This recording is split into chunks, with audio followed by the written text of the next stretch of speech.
We are heading into week 2, and that means it is time to reassess our rosters, figure out who are we buying, who are we selling, why are we buying, why are we selling. So let's take a look at 4 trade targets heading into week 2. To kick it off, I am going to Nico Collins. Nico Collins right now is one of the more interesting players, a guy we've been rising on as a just cheap kind of trade target for most of the offseason. And week 1, we saw exactly why he really could turn into be a breakout asset in fantasy this year. While he doesn't put up a monster stat line, the underlying usage was borderline elite. It is exactly what you want to see from a wide receiver that is playing with a rookie quarterback that has a very bad wide receiver room behind him. Like, he dominated. He had a 25% target share, a ridiculous 66.7% air yard share. He was 3rd in the NFL in week 1 in total air yards. And then on top of that, he had an expected fantasy points per game of 17.9. So while, again, he doesn't top 15 points on the field, the underlying usage says he could have had a significantly better day. And I get, like, they threw a lot, right? They were trailing and they had to pass a ton. But do we really anticipate things looking much different for the Texans this year? This is a team that is going to be playing from behind a lot. It's going to be a struggle to get the ground game going, to stay in games. That's going to force CJ Stroud to throw a ton. And it is very obvious that right now Nico Collins is his favorite target. He's the best, probably most well-rounded wide receiver in this offense. And a year 3 breakout almost feels likely. Now, he may never be a top 12 wide receiver, but that type of usage can put him into the conversation of top 24 potentially. That is what you're looking at when you go out and buy Nico Collins. Over the last week, here are some trades that have taken place. He has been traded for Rachaad White. In fact, it was Nico Collins and a first-round pick for Rachaad White. Now, I don't think that's going to be possible anymore just because Rachaad White feels like his value is starting to dip coming off of another terrible performance where he's inefficient. So Nico Collins at a first may be lofty, but if that's something you can get, I am making that trade as a contender, as a rebuilder. It doesn't matter. To me, that is an easy trade. And finally, you have Nico Collins for Kendre Miller. Now, Kendre Miller obviously didn't play week 1. He was injured. He's been injured a lot the last couple of weeks. Alvin Kamara is going to come back in a couple of weeks here as well. So his value is in flux. But again, like, I prefer Nico Collins, I think. As a rebuilder, I think it makes a lot of sense. Long-term, as a competitive team, I think Nico Collins gives you a better chance to win this year as well. I'm happy to flip those two if I don't need the running back depth. Next up, sticking at the wide receiver position, I talked about him on my 5 moves to make video, but I am still in on Elijah Moore. The underlying usage is solid. Again, has a clearly defined role. He is playing in the slot. He has earned that role. He's won that job pretty easily. There's not much else there. But beyond that, he ties for the team lead in targets. He gets over a 20% air yard share, and he led the Browns in expected points per game. Moving forward, I expect this offense to be better, right? Again, better weather, softer matchups. Those things should lead to more points, especially as Deshaun Watson gets further and further into, shaking off the rust, hopefully. So with Elijah Moore sitting out there, he's not a sexy name anymore. It really doesn't feel like it. It feels like he is starting to settle in as a wide receiver 3. I think the talent, the target earning ability is better than that. So I'm still going to roll the dice on Elijah Moore. And he shouldn't be expensive, right? Like, he's been cheap for the last couple of months because he had a terrible year 2. Year 3, this week 1 usage is back to what we expected last season. So I'm going to buy right back in. And when you look at the prices that he's going for, he has been traded for a 2nd and 3rd round pick. Yeah.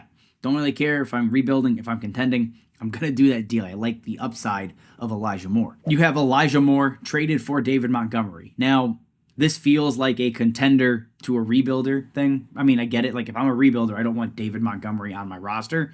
Give me the wide receiver. Give me the upside that Elijah Moore can bring over the next couple of seasons, potentially. I think that's a better deal. So if I'm competing, I'm probably going to keep David Montgomery. But Elijah Moore is a great consolation prize for a rebuilding roster. Before we get to number 3, though, guys, again, check out the DLF YouTube membership. This week, we are dropping a Dynasty stock watch video. Basically, how are certain players trending? That is going to be exclusive to our YouTube members. Check that out, guys. The bonus content here is going to give you a ton of extra in-season content that is not available to just everybody. So check that out, guys. Bonus content here on the DLF YouTube membership. Switching gears here, though, going to the running back position, I am looking at Miles Sanders as a contender, right? If you're not contending, don't trade for running backs, especially ones on second contracts. But anyways, if you're a contender, Miles Sanders needs to be on your radar. In week 1, basically, he came out and asserted himself as the true workhorse in this backfield. He gets 24 opportunities. He gets 100% of the goal line work. He gets 64%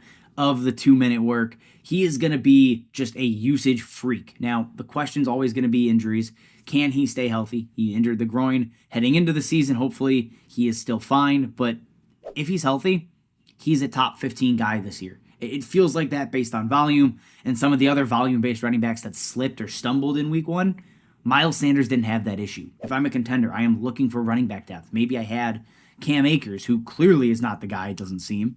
Then I'm going to turn my attention to Miles Sanders. If I can give up a first-round pick for Miles Sanders, I'm going to take that trade, right? If you look at what else has been done out there, he's been traded for a first several times. But beyond that, he's also been flipped for Jahan Dotson. And to me, this is interesting because I think Jahan Dotson is an interesting trade target. We're going to talk about him in a minute here. I like Jahan Dotson. But as a contender, if you need the running back depth, if he fills a bigger need, I am fine to flip him for Miles Sanders. And long-term, you're going to give up value.